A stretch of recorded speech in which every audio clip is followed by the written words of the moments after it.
Programa Fora da Curva. Jornalismo, crítica e diversidade.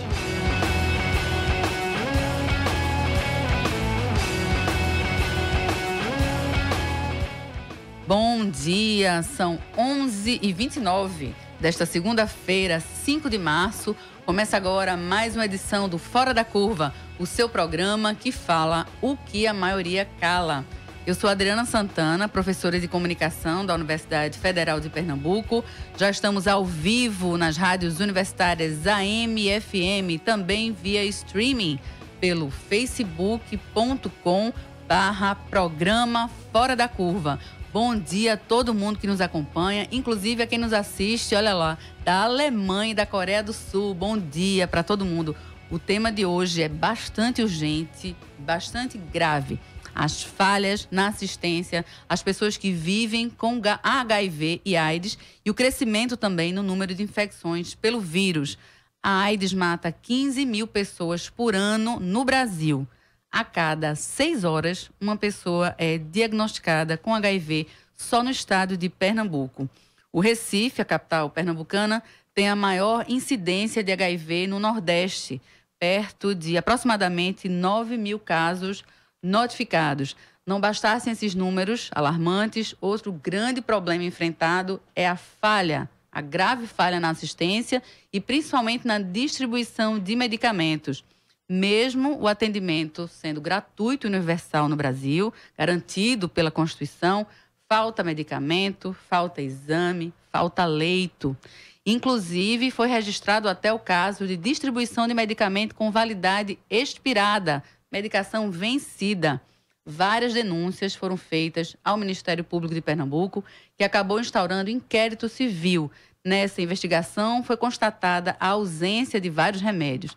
Isso seria causado por falhas na requisição de pedidos e de erros graves no sistema de distribuição e logística, que fica sob responsabilidade da Secretaria de Saúde de Pernambuco. A gente ouviu a Secretaria, daqui a pouco eu vou chamar a nossa repórter Natália para ler a resposta da Secretaria, mas a gente agora, já estou aqui no estúdio, agradeço bastante a presença para falar conosco sobre essas falhas na assistência a pessoas com HIV e AIDS. Estou aqui já com Vladimir Reis, que é coordenador-geral do Grupo de Trabalho em Prevenção, o GTP+. Bom dia, Vladimir. Bom dia, Adriana. Bom dia aos ouvintes do Fora da Curva. Muito obrigada pela presença. Também estamos aqui no estúdio, na Avenida Norte, bairro de Santo Amaro, com o Jair Brandão, que é assessor de projetos da Gestos, que é uma ONG, já tem 25 anos de atuação na defesa dos direitos das pessoas com HIV e AIDS e também da população com maior vulnerabilidade para o HIV. Muito bom dia, Jair. Bom dia, Adriana, e bom dia a todas e todos os ouvintes aqui da rádio do programa Fora da Curva. Muito obrigada pela presença de vocês. Eu queria começar te perguntando, Jair, realmente falta medicamento? O que é que falta na assistência às pessoas com HIV e AIDS aqui no estado de Pernambuco? Olha, atualmente a gente vive uma situação muito complicada em relação aos medicamentos para infecções oportunistas, né? Tanto que a gente veio com um processo no Ministério Público desde 2014 e no ano passado o Ministério Público judicializou e bloqueou cerca de 6 milhões de reais da Secretaria Estadual de Saúde para a compra de medicamento para infecções oportunistas, né? São recursos que vêm do governo federal, não é isso? Não, esse recurso é do Estado, porque existe uma pactuação na bipartite, né, que é os gestores estaduais, né, e é onde eles pactuaram que os estados são responsáveis pelos medicamentos para infecções oportunistas e as capitais, né, os municípios para medicamentos para ISTs. E desde que foi feita essa pactuação, acho que mais de 8, 9 anos, que o Estado não cumpre com essa pactuação. Então, chegamos no limite, porque medicamento básico, uma ciclovir mesmo para herpes, você não consegue. E aí tivemos que judicializar, né? E isso é essa questão. Para que houvesse a distribuição correta das medicações. Né? E que as pessoas tenham acesso a esse medicamento, que quem vive com HIV/AIDS sempre está tendo, de as vez em quando, oportunistas, as doenças oportunistas, né? Que necessitam. Em relação aos medicamentos que são de responsabilidade do governo federal e que ele repassa, né, para a Secretaria de Saúde, que são os antirretrovirais. Como é que está essa assistência? Esse é um outro nó que não deveria estar, porque nós, desde o ano passado, que a gente está vivenciando um momento pior do que há 2, 3 anos atrás, que é a falta, né, regular desses medicamentos antirretrovirais, que é de responsabilidade do governo federal. Então, o governo federal ele envia para Pernambuco, para o estado, e a responsabilidade do estado é fazer sua distribuição nos serviços de referência de AIDS. No entanto, nós temos uma empresa terceirizada que é muito burocrata e que faz a agenda dela e não a agenda do serviço, comprometendo a vida de quem vive com HIV e quem necessita dos medicamentos. Ou seja, e não só de pessoas com HIV e AIDS, né? São todos os medicamentos... Todas as pessoas que vivenciam alguma patologia, infelizmente, né? E o federal hoje a gente tem um problema que é com o antirretroviral 3 em 1. Que justamente é uma luta de quem vive com HIV de diminuir o número de comprimidos. Esses 3 em 1 são 3 antirretrovirais em um comprimido. E hoje, Pernambuco está faltando, né? O governo federal também tem essa responsabilidade. Ele fez uma compra e coloca a responsabilidade na logística do Estado, que é culpa do Estado. E aí o Estado diz que é culpa do federal e os dois não se responsabilizam por isso. E a medicação não chega para quem deveria. E aí não temos, e hoje as pessoas estão tendo que tomar de volta 3 medicamentos que compõem o 3 em 1. Quando poderia estar tomando um só. Quando poderia estar tomando um só e a adesão ao tratamento ser bem melhor do que era antigamente. O Vladimir, a gente estava falando há pouco, né? A gente não pode se restringir apenas, embora seja muito importante, apenas a questão da medicação. A gente está falando também de uma política de assistência, de uma política de prevenção, de uma política de acolhimento, que é muito falha, não é isso? Exatamente, Adriana. A gente construiu, porque foi construído com a sociedade civil também, essa política de AIDS, e ela não se corresponde mais a esse olhar. A gente fica bastante preocupado no acolhimento, na perspectiva da prevenção, né? Quando você vê como o Estado coloca o seu material informativo, colocando que de 6 em 6 horas uma pessoa se infecta com HIV, que estratégia de prevenção é essa quando a gente fala efetivamente da sexualidade das pessoas, da relação sexual, o que a gente não conversa dentro das famílias, o que a gente tem dificuldade de dialogar nesse lugar. Então, para a gente é extremamente preocupante essas estratégias, né? O acolhimento. Como uma pessoa dessa chega a um serviço de saúde, né? Hoje a gente percebe que é um grande quantitativo de pessoas e quando chega ao serviço de saúde, ela não é acolhida, né? É vista como número, como a gente não vê as pessoas enquanto número. São pessoas que têm identidade, têm filhos, são casados, não são casados, têm relações extraconjugais, são companheiros, são companheiras. A gente precisa retornar um programa que já foi referência no mundo, né? Hoje a gente percebe, Adriana, que a gente está tendo grandes dificuldades nas 3 esferas de governo. Porque a gente construiu políticas públicas, os recursos chegam para esse lugar. E onde é que está esse recurso? O que é que acontece com o recurso? Vamos dizer que, praticamente, desde 2010, as ações das organizações não governamentais ficam praticamente sem poder atuar junto às populações mais vulneráveis ao HIV. Quais são as populações mais vulneráveis? Os gays, os travestis, as pessoas trans, os profissionais do sexo, os usuários de droga, lícitas e ilícitas, né? Porque a vulnerabilidade, a gente percebe que a vulnerabilidade, isso já é constatado, a vulnerabilidade está no processo da negociação da relação sexual, não é? Hoje o que a gente percebe é um perfil completamente diferente da incidência do HIV que era antigamente. A década de 80, 90, esse perfil mudou muito, não é? São em sua maioria, são pobres, né? São negros e negras em situação de rua, privados de liberdade, e isso nos deixa muito preocupados. Essa população não se há mais o interesse. Como é que o Estado está lidando com uma população que é cidadã também, né? E que tem morrido em função dessa falta de assistência. Exatamente. Né? Essa população não se vê no acolhimento do Estado, porque, eu vivo com HIV há 25 anos. Eu me lembro que quando a gente chegava num serviço de saúde, era um psicólogo, um assistente social, a gente tinha todo um acolhimento, assistência Adriana. Integral, né? Exatamente, perguntava como era que estava a situação na comunidade. Hoje a gente não percebe mais isso, né? Ah, não, você está com HIV. Às vezes o médico nem não olha para a gente, entende? Então, vá tomar essa medicação. E isso deixa uma situação de extrema vulnerabilidade. Certamente. A gente já chegou a pergunta aqui de um ouvinte, Deio Vilar. Obrigada pela participação. Para ti, Jair. Em dezembro, o Ministério da Saúde abriu o programa Profilaxia Pré-Exposição. Vocês poderiam falar mais sobre o assunto? Está funcionando ou não está funcionando? Como é que está? É em relação, que ele fala é em relação à PrEP, né? Que a sigla é PrEP, e aí é uma das novas tecnologias, né, de prevenção. Infelizmente, tivemos o congresso ano passado de AIDS e a grande discussão era, a inovação era a PrEP, onde 11 estados iriam implantar e implementar este serviço em dezembro.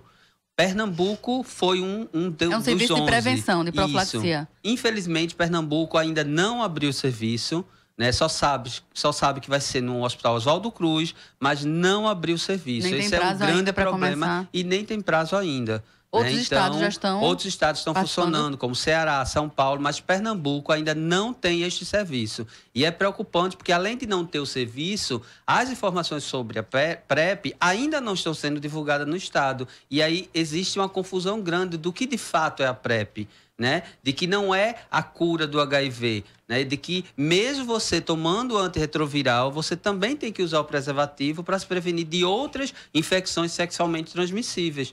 Então, essa informação também precisa ser passada para a sociedade, mas ainda não está funcionando em Pernambuco. O que funciona é a PEP e não a PrEP ainda. E aí, só complementando, eu acho importante, quando o Vladimir colocou das populações de maior vulnerabilidade, a gente precisa reforçar que essas populações de maior vulnerabilidade, elas não podem ser vistas como grupo de risco, como viam antes. O problema é que as travestis, os homens e as mulheres transexuais, gays e outros HSHs e profissionais do sexo estão nestas populações de maior vulnerabilidade porque não tem política pública para essa população. E se você for ver a política de AIDS do Estado, você não tem ações de prevenção específicas para essas populações, como também não tem um plano para jovens, que é justamente a população que hoje está sendo atingida, né? Maior infectados hoje são jovens, e que não tem plano de ação para jovens na prevenção. É isso que eu ia perguntar a vocês. A gente já fez até um programa, algumas semanas passadas, alguns meses passados,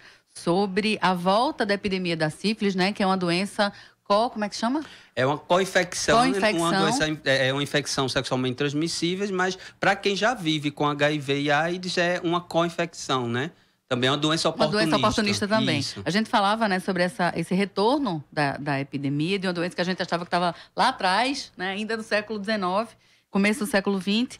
E alguns especialistas falaram para a gente que eles creditavam esse retorno principalmente a falta de política pública e a quase inexistência de programas de prevenção, né?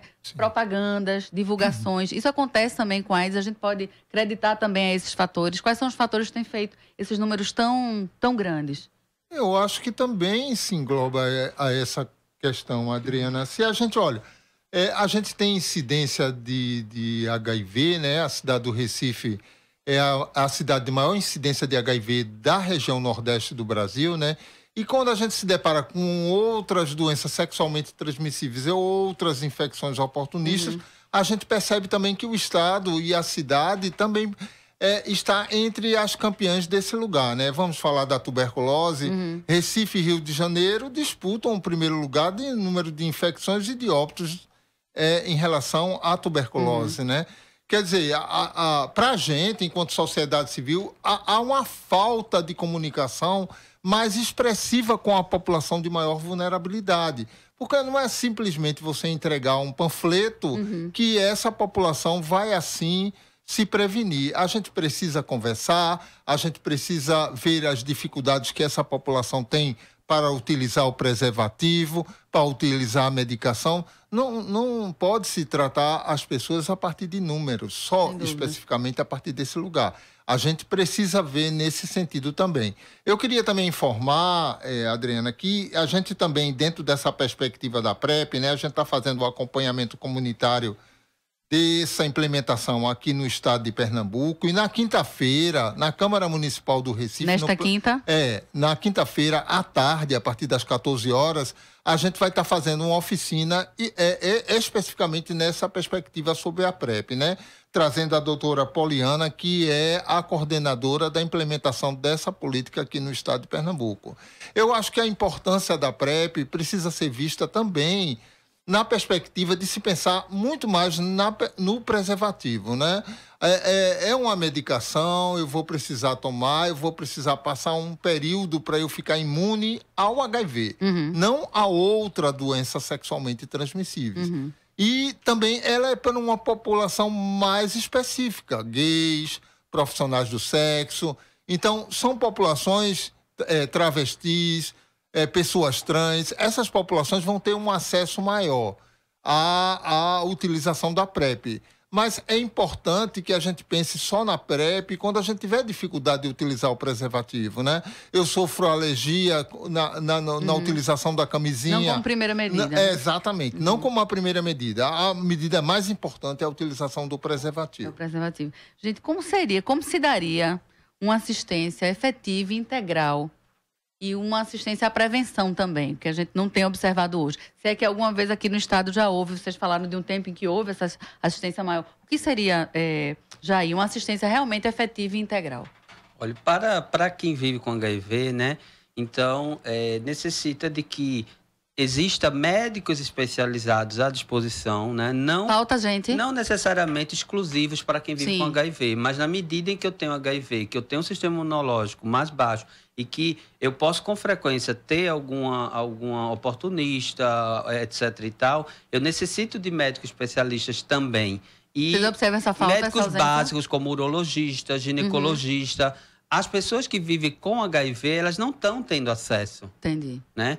Então, é importante ter nos serviços de referência essa equipe também, não somente infectologista. Porque quem vive com HIV e com AIDS não vive somente de atendimento de um infectologista, mas necessita, por isso que nós queremos a atenção, ela é integral e não somente medicamentalizadora. Não pontual, a gente não quer somente medicamentalizar o corpo. A gente necessita, o corpo não é só tomar o medicamento, mas existem outras questões também importantes que as pessoas com HIV necessitam. O tratamento se dá em centros, não é isso? Em centros de atendimento ou em qualquer posto de saúde? Como é que funciona o atendimento? A testagem ocorre em unidades básicas de saúde, em CTA, que é os Centros de Testagem e Aconselhamento, né? A testagem para o HIV, para sífilis e hepatites virais. O tratamento, né, nós temos vários SAIs, que chamam Serviço de Atendimento Especializado. Então, tem no Hospital Oswaldo Cruz. Correia Picanço é o hospital de referência do Estado. Mas tem o Hospital das Clínicas, o IMIP, Barão de Lucena, para gestantes. Né? Nós temos vários outros, inclusive no interior também. São mais de 30 SAIs no Estado que atendem para o tratamento das pessoas que vivem com HIV e AIDS. E é nesses locais em que a gente tem registrado essas ausências, essas falhas, essas faltas, não é isso? Nesses locais e também os médicos que prescrevem também para você ir para outros serviços, só que quando os outros serviços vê que você tem HIV, então aí já começa um pouco o preconceito e o desafio de que os profissionais ainda não estão preparados, né, para acolher. Né? Então, uma mulher vivendo com HIV que necessita ir no ginecologista, hoje ela não tem acesso ao ginecologista no serviço público. A gente escutou, gente, eu peço licença aqui a vocês agora, que a gente foi ouvir a Secretaria Estadual de Saúde a respeito, né, dessas denúncias, dessas situações todas de falhas e ausências. E eu vou pedir para a nossa repórter Natália ler parte da resposta da Secretaria. Bom dia, Natália. Saúde mandou uma nota de esclarecimento. Abre aspas. A Secretaria Estadual de Saúde informa que vem trabalhando na descentralização do atendimento aos usuários, assim como na conscientização de profissionais de saúde e de serviços estaduais e municipais em relação ao acolhimento dos pacientes. Atualmente, são 37 serviços de atenção especializada em todo o estado, responsáveis por fazer o acompanhamento de rotina do paciente com HIV/AIDS. Segundo a Secretaria, abre aspas, uma série de adequações já foram realizadas, com a implantação de uma coordenação para atuar especificamente na distribuição desses insumos e o remanejamento de recursos humanos.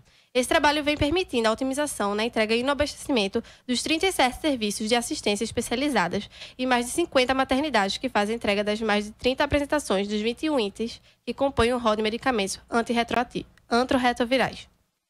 Bom, a resposta na íntegra, né, Natália? A gente vai colocar em breve no nosso site, na nossa página, na verdade, do Facebook, que é o facebook.com/programa Fora da Curva. Mas eu queria ouvir de vocês, de Jair e de Vladimir, a respeito desse posicionamento da Secretaria de Saúde. Essa readequação aconteceu ou está funcionando? Existe realmente acolhimento? É importante ressaltar o que é readequar, né? Veja, a gente tinha um programa de referência para o mundo em países como o nosso. Hoje não temos mais. O programa foi totalmente desmobilizado. Como bem colocou, os insumos hoje faziam parte da secretaria. Era dentro do programa de AIDS que esses insumos eram disponibilizados para os hospitais de referências e serviços, né? Hoje volta a esse lugar devido a essa situação de descaso. Praticamente, Adriana, quando você diz assim, quando a gente fala, não, está faltando remédio antirretroviral, você chega numa unidade de saúde, numa farmácia, e você chega lá e a pessoa responsável diz que está faltando antirretroviral, significa que aquela medicação não vai tornar efeito para controlar o HIV. Não é? A pessoa vai ficar sem tomar a medicação. Vai ficar sem tomar a medicação e o pior, o HIV vai se multiplicar dentro do organismo dele, né? E ele vai ficar em uma situação, pode ficar até doente de AIDS, como muitos, quando a gente vê as estatísticas e os boletins epidemiológicos que colocam, né? Além disso, também falta profissional. E também falta leito, não é isso? A questão do profissional, eu diria que muitos profissionais se aposentaram, né? E esses novos que estão chegando não têm esse vínculo da história da luta contra a AIDS. Até porque não há política, né? Exatamente, não há uma política na hora do acolhimento, de conversar com ele, de falar para ele sobre essa política, de como ela é estratégica para o controle do HIV, né? Falar que o mundo tá aumentando o número de casos, depende. Se a gente for falar dos países da Europa rica, da América, do Canadá, de países que têm uma estrutura e que as políticas públicas funcionam para a sua população, o controle está bastante efetivado. Desde criança, desde jovem, a criança já é trabalhada nessa perspectiva. Jair, eu queria ouvir de você e sobre também. a nota, eu acho que é uma nota que, infelizmente, ela não elucida. Né? Não está elucidado, de fato, o que o Estado está fazendo hoje no enfrentamento à AIDS. Então, se você tem 37 SAIs num Estado com 185 municípios, por que ainda morrem 2 pessoas por dia de AIDS no Estado? Não faria sentido, né? Por que a cada 6 horas uma pessoa infectada com HIV no Estado?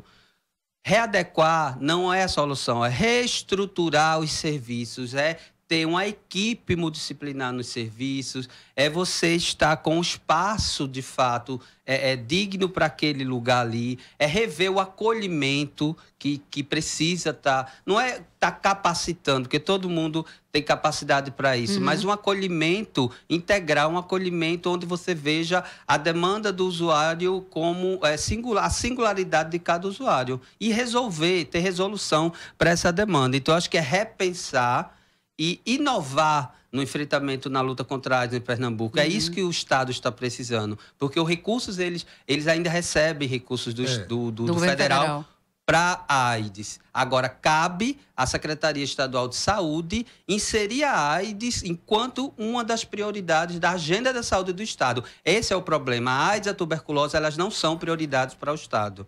Esse é fato. E não é resolvido com uma mera readequação, né? Sim. E também gostaria de insistir na tecla de que há questões, lógico, há questões maiores, mas há questões pontuais que, em teoria, são facilmente resolvíveis, como, por exemplo, a questão da distribuição das medicações. A gente sabe que vários medicamentos aqui em Pernambuco estão lá no centro de distribuição, mas não são efetivamente distribuídos, não chegam às pessoas, não é? E aí, Adriana, é bom lembrar que o ano passado tivemos problemas, né? Tanto é prova que tinha medicamento no depósito, na empresa terceirizada que é responsável pela distribuição, os medicamentos estavam vencidos e mesmo assim o Estado distribuiu o medicamento vencido com a desculpa de que a justificativa de que um mês após o vencimento ainda pode tomar. Só que em nenhum momento eles emitiram um documento garantindo e atestando que isso pode ser feito. É criminoso. Chegaram 2 perguntas aqui, vamos tentar responder. A primeira de Denilson Silva. Como fica a assistência às pessoas vivendo com HIV/AIDS frente à PEC 241, né? A PEC que congela os gastos por 20 anos. Olha, a desmobilização da política de AIDS já vem de diversos governos, né? Essa é mais uma estratégia, porque, bom, a gente que milita dentro do Sistema Único de Saúde, que vai ao serviço, que é atendido dentro do serviço, a gente entende que é um serviço público de uma dimensão maior do mundo, né? Agora, dentro dessas estruturas, precisa-se ter um controle maior do recurso. Não efetivamente achar que esse sistema não deva funcionar. Eu acho que a gente luta contra outros interesses, né? Tem planos de saúde particular, tem hospitais grandes particulares que, claro, que interferem dentro do Sistema Único de Saúde e ele é visto como de má qualidade. Exatamente. Eu acho que cada um de nós, enquanto cidadão e cidadã, for no serviço de saúde, for mal atendido, procurar buscar uma defensoria, buscar uma instituição para saber, no caso do HIV e da AIDS, tanto o GTP como a GES atuam dentro dessa temática. Se sofreu qualquer tipo de preconceito, discriminação, não recebeu o remédio, liga para a gente. Tem até uma questão, gente, aqui sobre preconceito e discriminação. Pergunta também de Deio Vilar. A faixa de infecção em heterossexuais não é tão baixa e os casos são frequentes. Homens, em sua maioria, querem relações sem camisinha, esperando proteção apenas no anticoncepcional da parceira. Aí ele pergunta, é estigma quando se coloca homossexuais como população de risco? Ninguém está. Eu acho que a gente não está colocando ela enquanto... A gente até falou da vulnerabilidade uma da população de risco. É uma população de maior vulnerabilidade. Eu diria que as populações de maior vulnerabilidade, gente, são as populações que têm dificuldade de negociar a relação sexual. Isso se a gente fala do perfil da AIDS, que é um perfil de pessoas muito pobres, de pessoas da comunidade. Então, essas têm dificuldade. O que talvez seja o grande problema é que o estigma é tão grande que aí eu digo assim, eu sou heterossexual, eu transar, não vou pegar HIV. Quem pega é profissional do sexo, quem pega é usuário de droga, quem pega é gays, é travestis. Bom, o serviço de saúde tem muitos homens e mulheres que se colocam enquanto heterossexuais, né? Mas sabemos, né, das dificuldades que essas populações têm para expressar esse lugar. E até de acesso, né, às políticas. E também as campanhas, né? Hoje nós não temos campanhas em massas para as populações. Como havia, né? Como havia antigamente, para mostrar que, de fato, que essas populações, elas, como o Vladimir coloca e eu complemento, a falta de políticas públicas faz com que essas populações continuem sendo de maior vulnerabilidade para o HIV. E aí o estigma, o preconceito, a discriminação continua, principalmente se ela for uma travesti, profissional do sexo, negra, pobre. Então, qual é o acesso que ela vai ter à saúde? E a saúde e o serviço de saúde não está preparado para acolher essas populações. Nem horário, nem acolhimento, não tem essa preparação, né, e nem forma, porque não se tem um plano. Quando ele perguntou da questão da PEC, é um gravíssimo problema não só para a AIDS, mas para o financiamento do SUS. Para a saúde pública, porque ele diminui os blocos de financiamento de 5 para 2. Né? E desses 2, o recurso que vem agora para a saúde, a gestão vai estar... É quem decide para onde vai o recurso. E aí a AIDS perde muito com isso, porque como não está entre as prioridades na saúde, os recursos da AIDS podem ser investidos em outras áreas, outros agravos também. Jair, desculpa, a gente estava falando você repetiu agora, né? É importante falar que a AIDS deixou de ser prioridade, né? No atendimento à saúde no Brasil e, obviamente, aqui em Pernambuco também, por consequência. Então, eu vejo que a militância tem corrido quase que sozinha. Né? Na assistência, nas políticas, no trabalho. O que é que vocês têm feito? Qual tem sido o trabalho? Deve ser muito, né? Nós precisamos que as pessoas vivendo com HIV, as as populações de maior vulnerabilidade e outra população em geral, some-se a nós nessa luta, nesse enfrentamento, porque não é um problema só nosso. Então, nós estamos atuando nos conselhos de saúde, nós estamos atuando em mobilizações, em pressão com o Ministério Público, na Defensoria, que quando você for no hospital e não tenha seu medicamento, denuncie na ouvidoria do Estado e na ouvidoria da saúde do Estado, não somente do hospital. E também na ANS também, né? Agência Nacional de Saúde. Na ANS também faça um boletim de ocorrência que pode ser virtualmente também. É importante também fazer o BO, porque isso é uma violação de direito. Tem uma lei federal, a 12.894, que diz que toda pessoa com HIV tem direito ao tratamento. E você não ter um medicamento é violar esta lei. Como tem a lei federal também 2313, que desde a de Sarney, que garante o medicamento antirretroviral para toda pessoa vivendo com HIV que necessite. E garante então, tratamento universal, denuncie, gratuito. Ligue para o GTP, ligue para Gestos, mas a própria pessoa precisa denunciar também para que some-se a nós nessa luta, que não está fácil. Eu imagino. Eu diria também que dentro dessa situação frágil que o país passa, né, assim, as políticas têm retrocedido, Adriana. Isso tem influenciado muito fortemente as organizações, né? A gente busca a sustentabilidade política, a gente busca a sustentabilidade financeira. O desafio está sendo muito grande nesse sentido, né? Você veja, a gente colocar para você como Fora da Curva é um programa nesse perfil, né? Que a gente pode falar sobre realmente a situação que se coloca-se na perspectiva do acolhimento, da assistência, da prevenção ao HIV, à AIDS no estado de Pernambuco e no Brasil. Para a gente é um enfrentamento muito grande, pela própria necessidade de sustentabilidade. Então, eu acho que essas instituições, organizações governamentais, não governamentais, que tenham pessoas que tenham esse olhar, se juntem a essa luta, né? É imprescindível que a gente tenha a população também, porque os conselhos, estar dentro dos conselhos, precisa haver um acompanhamento maior. Os conselhos, né? de saúde. Os conselhos, nos 3 níveis, Adriana, porque o Estado sabe lidar com a sociedade civil, entende? Você pega uma pessoa hoje, no grau de vulnerabilidade que a AIDS está, pega uma pessoa vivendo, manda para uma reunião em Brasília, um hotel 5 estrelas, uma situação que ele nunca se permitiu a ter esse espaço, entende?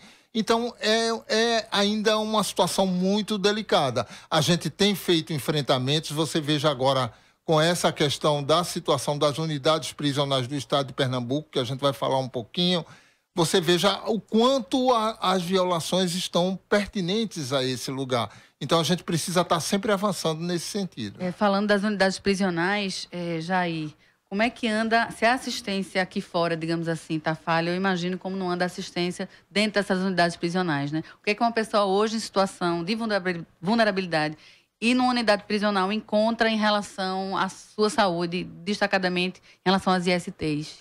Hoje é bem pior, né? Quanto elas não têm acesso, são poucos que têm acesso a medicamentos para ISTs, os antirretrovirais, para vir ao infectologista, ao serviço, para ter a consulta, necessita de ter 2 agentes juntos em um carro, e se naquele momento tiver outra prioridade, ela falta a consulta, ela não tem essa prioridade internamente no presídio, então tem essas regras embora também. Seja prioritária, né? Embora deveria ser prioritária, né? Fora o preconceito e a discriminação dentro dos presídios também, que as pessoas com AIDS e tuberculose sofrem. Né? E aí, existe até regras de que as pessoas não saibam que quem tem AIDS lá dentro para não sofrer represália e não ser assassinada também. Então, e se for populações como travestis, mulheres transexuais e gays, é pior ainda essa repressão. E aí é importante que, semana passada, nós tivemos uma reunião lá da GEST com a Comissão de Direitos Humanos do Tribunal de Justiça. Né? E aí a gente vai estar discutindo quarta-feira, dia 7. Quarta agora? Lá na GEST, que faz parte do Objetivo 16 dos ODS, os Objetivos de Desenvolvimento Sustentável, sobre essa questão de que muitas pessoas têm processos parados na Justiça que poderia já ter saído, né, dos presídios, e estão lá ainda esperando sentenças, esperando ser assistida para serem liberadas. E entre essa população, pessoas com HIV. Pessoas também, todas as pessoas lá em situação, né, de carcerária também. E aí vamos estar discutindo essa situação também. Eu queria que vocês explicassem, a gente ainda tem um tempinho, como se dá o atendimento às pessoas com HIV/AIDS hoje no Estado. Tanto do ponto de vista profilático, né, as pessoas que não têm a doença ou que não sabem que têm a doença. Como é que começa? Como é o início do tratamento? Tanto em relação ao Estado quanto em relação aos movimentos, né? As organizações que vocês trabalham. Adriana, vê, lá no GTP a gente faz testagem de HIV com fluido oral de segunda a sexta-feira a partir das 14 horas até as 18 horas. Basta chegar? Basta chegar, tá? O perfil dessa população, e eu diria que não é só a gente entender enquanto jovem, é um perfil de jovens muito vulneráveis, né? Onde nos espaços onde eles estão, a incidência do crack é muito grande, então deixa eles num grau de vulnerabilidade muito grande.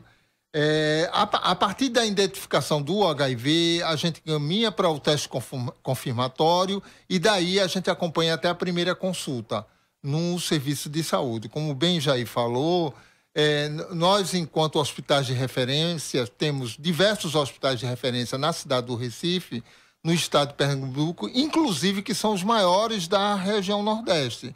Mas o quantitativo não dá conta da quantidade de pessoas que chegam para o serviço. Vocês atendem em média quantas pessoas? Vocês têm esse por semana para testagem, eu diria de 10 a 12. E a grande maioria são jovens em situação de muita vulnerabilidade. Onde é que fica? Na Avenida Manuel Borba, 545, primeiro andar, em frente ao Sindicato dos Bancários de Pernambuco, tá? Qualquer pessoa, independente de sua orientação ou da sua vivência, ela pode buscar o serviço para fazer a testagem. Vocês têm site, sei que tem uma página no Facebook. Tem a página no Facebook, tem um site também, tem um telefone também que facilita para o contato, né? O telefone lá do GTP é o 3231 0905. E a Gesto já está... Perdão, interrompi. Não, a questão da situação de cárcere para as pessoas vivendo com HIV é extremamente grave no estado de Pernambuco. Por que eu diria isso? Porque são as unidades prisionais com maior nível de lotação, entende? Há unidades em que você coloca 80, 90 pessoas numa cela de 3 metros por 3 metros. Aí você imagina uma mulher trans, uma travesti, um idoso, uma pessoa com deficiência dentro desse lugar, não é? Já fica muito difícil. Em muitas unidades prisionais, essas populações são consideradas condenadas. Como o Ben Jair falou, elas ficam na fila quando tem revoltas dentro dessas unidades. Elas são objeto de negociação com o Estado ou vão ser esquartejadas. Elas são pessoas, são seres humanos. A gente não pode ver a partir desse lugar, não é? Não, direitos humanos, só tem bandido lá nas unidades prisionais. Não, tem muitas pessoas que furtaram uma lata de sardinha, foram pegas diante de situações que dizem respeito aos direitos humanos, e a gente sabe isso. Quem vive na comunidade sabe como é esse procedimento. Então, a gente precisa ter um olhar mais severo para essas questões de direitos humanos nessa população. A gente, inclusive, na quarta-feira, lá no plenarinho da Câmara, a gente está fazendo a primeira semana Maria Clara. Maria Clara, negra, transexual, que fazia parte do mecanismo de combate à tortura, né? Esse é um órgão direcionado pela Organização dos Estados Americanos para o estado de Pernambuco, por considerar uma das unidades prisionais mais violentas da América Latina. Vai ser quarta-feira, a partir de que horas? A partir das 14 horas é a abertura, né? E a gente vai levar uma pessoa em situação de cárcere, vivendo uma pessoa trans, para que ela possa expressar o que é viver dentro de uma unidade prisional que tem como objetivo ressocializar você e não consegue fazê-lo dentro desse padrão. Perfeito. Jair. A Gestos, ela está situada na Rua dos Médicis, número 68, na Boa Vista, ali perto do Colégio Salesiano, e nós lá oferecemos assistência psicossocial, né? E também jurídica para pessoas com HIV e AIDS, e temos também uma assessoria jurídica especializada para a população LGBT. e um espaço Saúde em Jovens, que é para atender jovens até 29 anos, no que diz respeito à sua sexualidade, dúvidas sobre ST, né? Tem também a testagem, né, também para jovens, e tudo isso é de forma gratuita. Como é que né? as pessoas têm que fazer? Reforçar de que é importante que o serviço possa ter esses serviços, vamos dizer assim, para as pessoas, porque a demanda está vindo para as ONGs e as ONGs não têm financiamento. Não né? tem como dar não conta, tem né, estrutura para dar conta. Então, o Estado precisa se responsabilizar por isso. E aí a Gestos está aí aberta, liga para lá, que é o 3421-7670. Pode repetir, por favor. 3421-7670 e agenda sua consulta ou com a assistente social, tem a psicologia e o jurídico. Atendimento psicológico, assistência social e jurídico para pessoas com HIV e também uma assessoria especializada jurídica para a população LGBT também. Toda uma orientação, né? Toda uma orientação, isso. Gente, infelizmente o programa vai terminando por aqui, mas eu ainda vou segurar vocês dois um pouquinho, porque a gente vai gravar algumas respostas em vídeo para as questões que chegaram e não deu tempo da gente responder. Muito obrigada a vocês. Vamos voltar a falar mais vezes sobre o tema que é necessário, é urgente, né? Fora da Curva de hoje, segunda-feira, 5 de março de 2018, vai ficando por aqui. A gente tem reprise às 9 da noite pelas universitárias AM e FM. O programa de hoje já está disponível nas nossas redes sociais. Agradeço mais uma vez a vocês. Agradeço a produção de Ed Rodrigues, aqui no estúdio, Vitor Aguiar e Natália, que ficaram conosco nas redes sociais. Agradeço também a técnica de Alexandre, teu sobrenome, Alex? Alexandre César, aqui na nossa técnica. E agradeço também bastante as jornalistas Juliana Cavalcante, da Gestos, da assessora de comunicação, Rafael Negrão, assessor do GTP+, também a Liane Sirene, do Governo do Estado. Boa tarde para vocês, boa semana.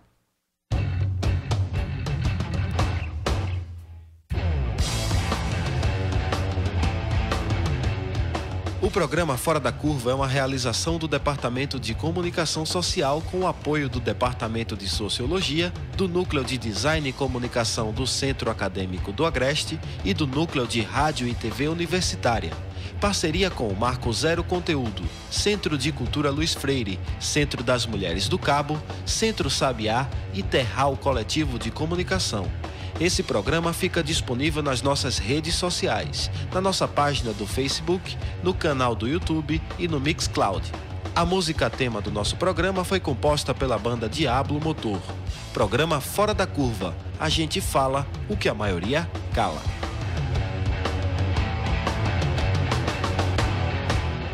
(12h11). Universitária ZYD 240, 99.9 MHz, FM Universitária, emissora da Universidade Federal de Pernambuco.